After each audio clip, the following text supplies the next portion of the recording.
बिस्मिल्लाहिर्रहमानिर्रहीम। अस्सलामु अलैकुम दोस्तों, नई वीडियो में खुश आमदेद। दोस्तों, भारतीय फौज पर आज कयामत टूट पड़ी।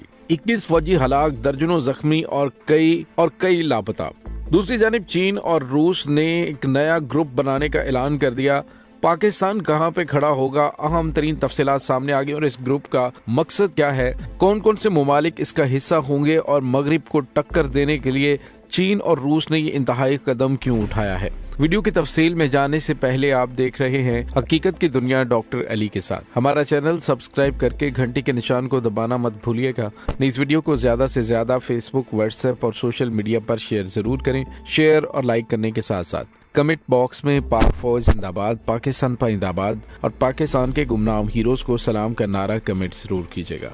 दोस्तों, जैसा कि आप जानते हैं कि भारतीय फौज की जानिब से मकबूजा जम्मू कश्मीर के अंदर जिस तरह से निहत्ते कश्मीरियों पर जुल्म और सितम का सिलसिला जारी है, उस पर आलमी सतह पे कोई भी आवाज बुलंद करने के लिए तैयार नहीं। पाकिस्तान के अंदर मौजूद इम्पोर्टेड सरकार के आने के बाद तो उसे पाकिस्तान के हवाले से भी कोई फिक्रमंदी नहीं रही, क्योंकि पहले तो इमरान खान की जानिब से मुसलसल भारत को आलमी प्लेटफॉर्म्स पर तनकीद का निशाना बनाया जाता रहता था और प्रेशर भी डेवलप किया जाता था। लेकिन इस इम्पोर्टेड सरकार के आने के बाद जैसे भारत को किसी किस्म की कोई टेंशन नहीं रही। जिस तरह से गुज़िश्ता चंद महीनों से भारत की जानिब से मकबूजा जम्मू कश्मीर के अंदर मजलूम निहत्ते कश्मीरियों पर जुल्म सितम किया जा रहा है, अब यूँ लग रहा है कि अल्लाह ताला की जात ने उन मजलूमों की बद्दुआएं सुन ली हैं। या दोस्तों, अभी जो खबर सामने आई है वो ये है कि भारतीय फौज पर एक बहुत बड़ी कयामत टूट पड़ी है। भारतीय फौज का एक कैंप मुकम्मल तौर पर तबाह हो चुका है। 21 फौजी हलाक हो चुके हैं, कई लापता हैं। और दोस्तों, ये सारा वाकया रियासत मणिपुर में पेश आया,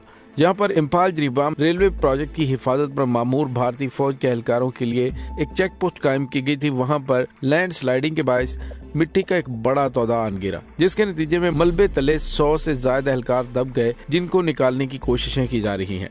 रेस्क्यू इदारों का कहने के इमदादी कामों के दौरान 26 अफराद की लाशें निकाल ली गई हैं, जिसमें से 21 फौजी एहलकार हैं। रेस्क्यू टीमों के इंचार्ज ने कहा कि मलबे तले अब भी 37 अफराद दबे हुए हैं, जिनकी तलाश का काम जारी है। ताहम मौसम की खराबी के बायस इमदादी कामों में मुश्किलात का सामना है।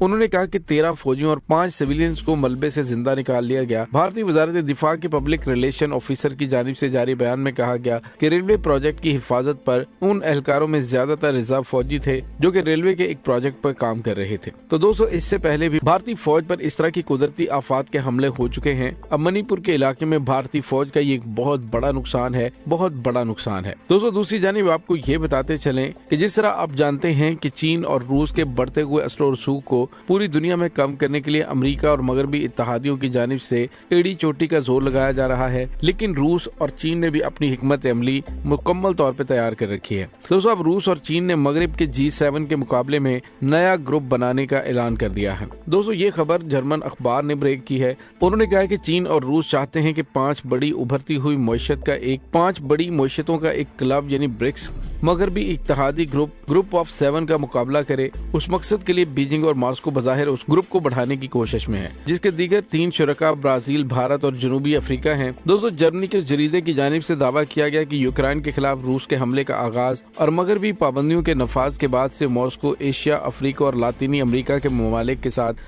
अपने इत्तेहाद को मजबूत और बढ़ाने की कोशिश कर रहा है। साबिक G8 से निकाले जाने के बाद क्रेमलिन ने मुबैना तौर पर बरसों से ब्रिक्स को G7 के मुतबादल तब्दील करने की उम्मीद को परवान चढ़ाया। जर्मन अखबार के मुताबिक क्रेमलिन ने अब इन कोशिशों को तेज कर दिया है। रूसी वजारत खारजा की तर्जुमान मारिया ज़खावा ने ऐलान किया कि 2 और ममालिक अर्जेंटाइन और ईरान ने ग्रुप में शामिल होने के लिए दरख्वास्त दी है। अपने टेलीग्राम चैनल पर सफारतकार ने हवाला वक्त में हो रहा है कि जब व्हाइट हाउस सोच रहा था कि दुनिया में रूस और चीन का रास्ता किस तरह से रोका जाए। दोस्तों, याद रखें इससे कबल तेहरान और ब्यूनस आयर्स दोनों के हुकाम ने अपने ममालिक के मुकम्मल रुकन बनने की ख्वाहिश की तस्दीक की। दोस्तों, यहाँ पे आपको ये बताते चलें कि दोस्तों, मुस्तकबिल में G7 के लिए, क्योंकि ये गैर मगरबी दुनिया के सरकर्दा ममालिक को मुत्तहिद करने का मंसूबा है, इसमें ईरान और अर्जेंटाइन की शमूलियत की ख्वाहिश एक बड़ी पेशरफ्त के तौर पर देखी जा रही है, क्योंकि ये न सिर्फ रूस को अलग थलग करने की मगरब की कोशिशों को नुकसान पहुंचाता है, बल्कि गैर मगरबी दुनिया की आला तरीन इक्तसादी सियासी तंजीम को भी वसी करता है। दोस्तों, रूस की जानिब से दावा किया जा रहा है कि मुस्तकबिल में रूस मजीद 10 ममालिक ब्रिक्स में शामिल करेगा, जिसमें मैक्सिको, तुर्की और सऊदी अरब भी शामिल है। रिपोर्ट से पता चलता है कि ग्रुप के बढ़ते हुए आलमी असर और रसूख को जाहिर करने के लिए चीन ने 13 मेहमान ममालिक को भी इस तकरीब में मदऊ किया है। उन ममालिक में मिस्र, फिजी, अलजायर, कंबोडिया, تھائی لینڈ اور انڈونیشیا اور ملیشیا شامل ہیں۔ جرمن اخبار نے کہا ہے کہ روس اور چین کا مغرب کے G7 کے مقابلے میں نیا گروپ بنانے کے فیصلے کی تصدیق چینی صدر کے بیان سے بھی ہوتی ہے، جس میں صدر نے برکس کو امریکہ کی زیر قیادت اتحادیوں کے برعکس ایک انسداد پروجیکٹ اور ایک بڑا خاندان قرار دیا، جبکہ چین کی وزارت خارجہ نے سربراہی اجلاس کے بعد اعلان کیا کہ برکس کے تمام رکن ممالک نے گروپ کو بڑھانے کے خیال کی حمایت کی ہے۔